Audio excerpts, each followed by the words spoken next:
Nepal, land of peaks, myths, and many peoples. If you've heard of Nepal, chances are the first words that come to mind are Mount Everest or Sherpas. And while those are certainly iconic symbols, Nepal is so much more than just climbers and summits. This small Himalayan republic is a kaleidoscope of cultures, a living museum of ancient traditions, and a country whose geography alone could tell 1,000 stories. A country in the clouds. Nepal is often nicknamed the roof of the world, and for good reason. About 75% of the land lies within the Himalayas, the highest and youngest mountain range on Earth. Here, villages cling to ridges like nests, rivers roar through deep valleys, and peaks pierce the sky in ways that defy imagination. Yet despite its high-altitude fame, Nepal also stretches down to the hot subtropical plains of the Terai, barely 60 meters above sea level. This means Nepal has one of the widest elevation ranges on Earth, from lowland jungles filled with rhinos and tigers to glaciers where oxygen thins. Sandwiched between India and China, Nepal has always been both shielded and squeezed by its geography.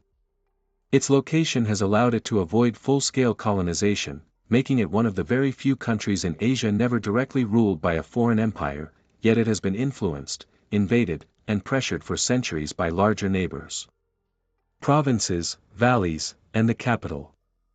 Modern Nepal is divided into 7 provinces. Some still go by plain numbers, Province 1, Province 2, etc., while others have adopted cultural names like Gandaki or Bagmati.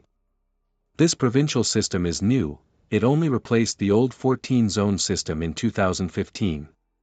Yet people still casually use the older zones, especially when it comes to things like license plates.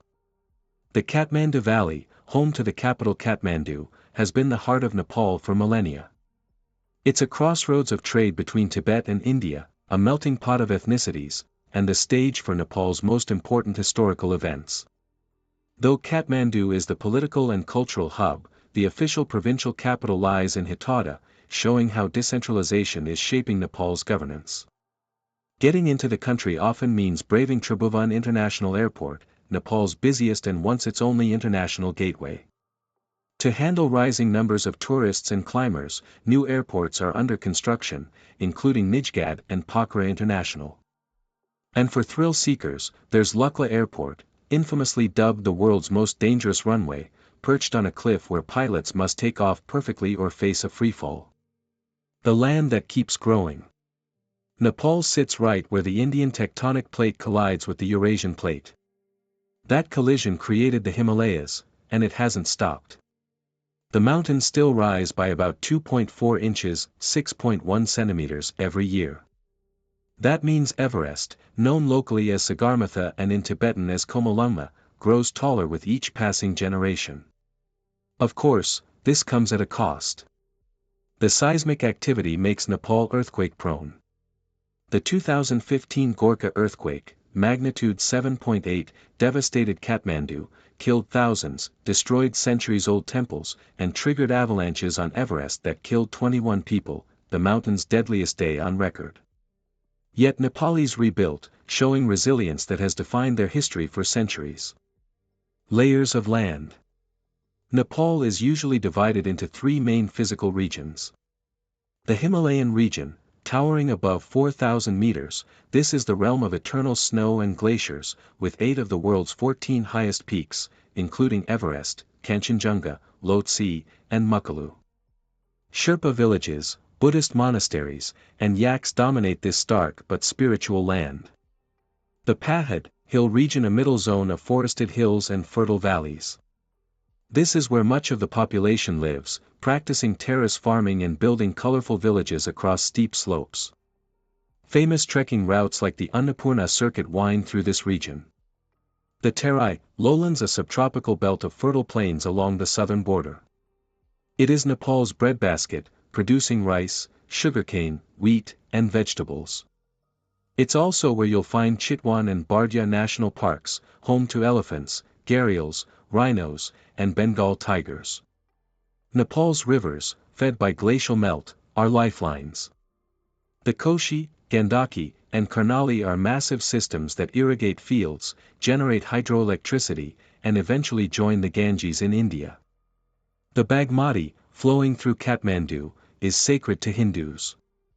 Rara Lake, the largest in the country, shines like a sapphire among alpine meadows.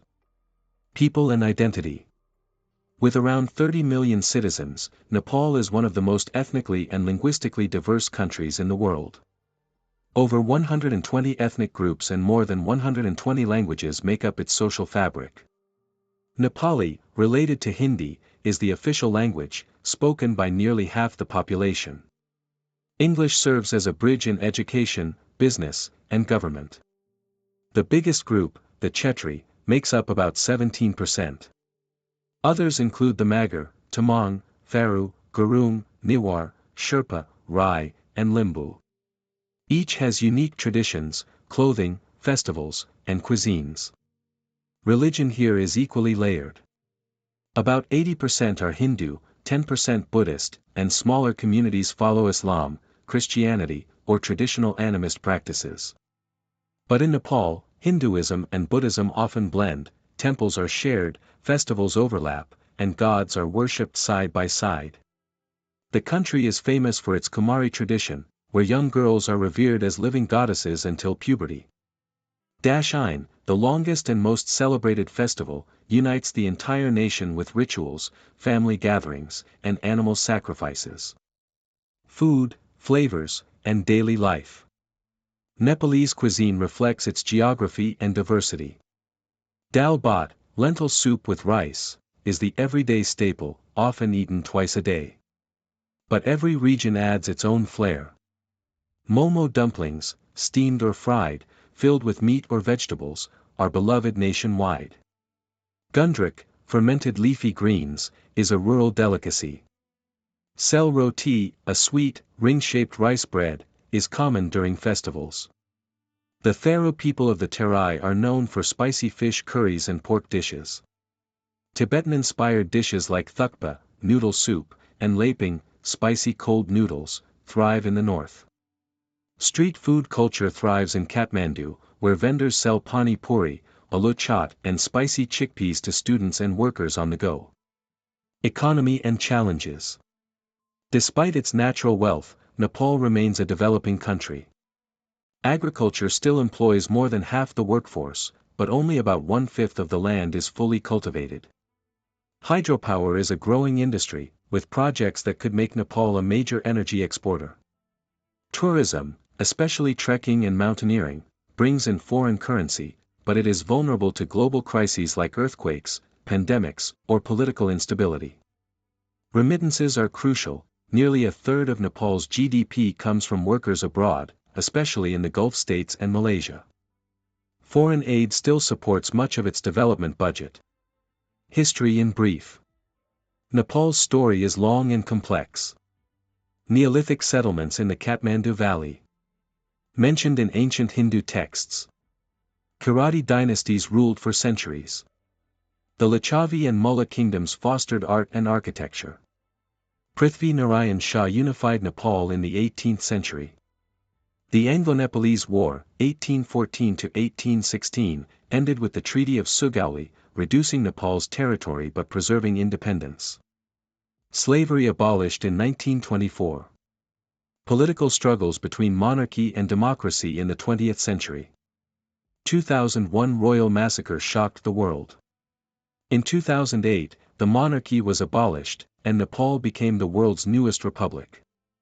Today, Nepal is a parliamentary federal republic, often led by left-wing coalitions.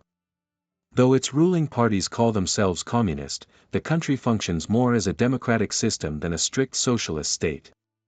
Global friends and neighbors. Diplomacy in Nepal is a balancing act. India provides most trade routes, cultural ties, and Bollywood films that dominate Nepalese screens. Yet India's political blockades have sometimes angered Nepal, pushing it closer to China. China, meanwhile, builds roads, invests in infrastructure, and funds projects like a planned railway from Tibet to Kathmandu. Other Buddhist nations, Thailand, Sri Lanka, Myanmar, and Japan, see Nepal as a holy land, sending pilgrims to Lumbini, Buddha's birthplace. Nepal has also cultivated a quiet but growing friendship with Bangladesh, sharing hydropower, trade, and education exchanges. Famous figures. From saints to sports heroes, Nepal has produced many notable people. Siddhartha Gautama, Buddha, born in Lumbini. Prithvi Narayan Shah, the unifier of Nepal. Tenzing Norgay, who with Edmund Hillary was the first to summit Everest. Araniko, a legendary 13th-century architect whose pagoda style influenced China and beyond. Bimsen Thapa, Nepal's first prime minister. Modern icons like fashion designer Prabal Gurung, cricketer Sundeep Lamakane, swimmer Gaurika Singh, and mountaineer Nirmal Nimsdai Purja, who climbed all 14 8,000ers in just over 6 months. A living paradox. Nepal is a place of contrasts. It is tiny on the map but massive in altitude. It is poor in money but rich in culture and spirit. It is Hindu yet Buddhist, traditional yet modernizing, landlocked yet globally connected. Its mountains climb endlessly skyward, but its people remain some of the most down-to-earth you'll ever meet. Nepal is not just the land of Everest, it is a land of endurance, diversity, and timeless wonder.